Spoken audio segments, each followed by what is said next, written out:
Right. Hello there. This is in response to the question about finding the surface area and volume of a square-based pyramid that showed up on the discussion thread here for Chapter 11 review.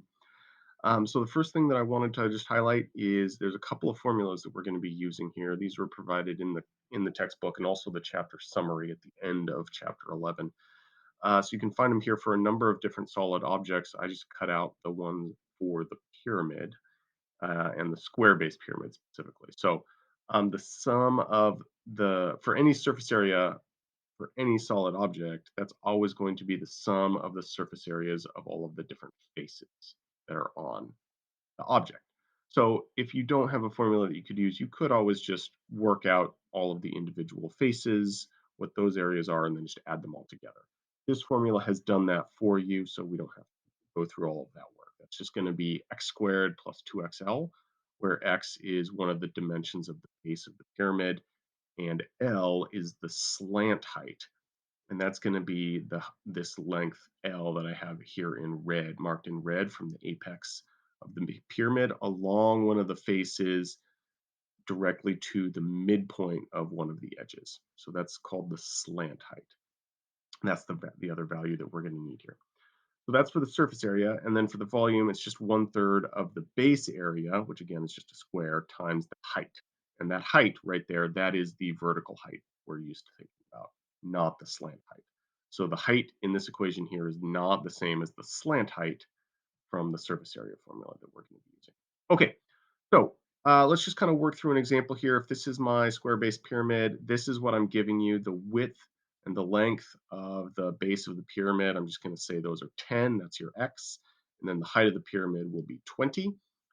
So the first thing we're going to recognize is that I'm not given the slant height for this problem, that value L. So I'm going to need to find that first. So what am I going to do?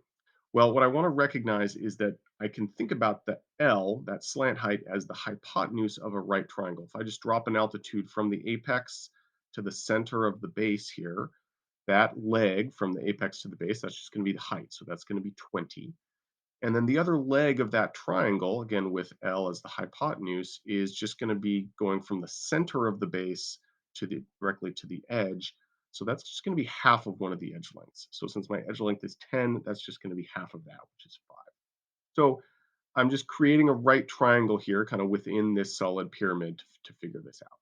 So then the L squared, since that's the hypotenuse, that would be the C squared. That's just going to be the sum of the squares of the other two legs of that triangle. And that's going to be 5 squared plus 20 squared. Solve for the L. That's going to give you the square root of 425. Okay, so now I have all the information that I need in order to find both the surface area and the volume for the pyramid. I'm just going to be plugging those values into these two formulas. So that's what I'm doing down here at the bottom. So for the surface area, that's just going to be x squared plus 2xl. Again, I'm just plugging in the values. X is the base, the edge length of the base of the pyramid. Here it's 10, so it'll be 10 squared, and then on this part as well. And then the slant height is the square root of 425. I could reduce that and simplify that. I'm not going to bother here. That's not a vital. So we're just going to work this out. Just plug that into your calculator at this point. 10 squared plus 2 times 10 times the square root of 425.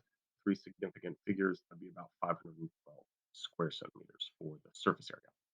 For the volume, pretty much cut and dried as well. We just plug the values in for x and this time the height. This is going to be even simpler than the surface area because I don't need the slant height. That's just going to be 1/3 times 10 squared times 20. That works out, again, three significant figures is the IB standard, works out to 667 cubic centimeters.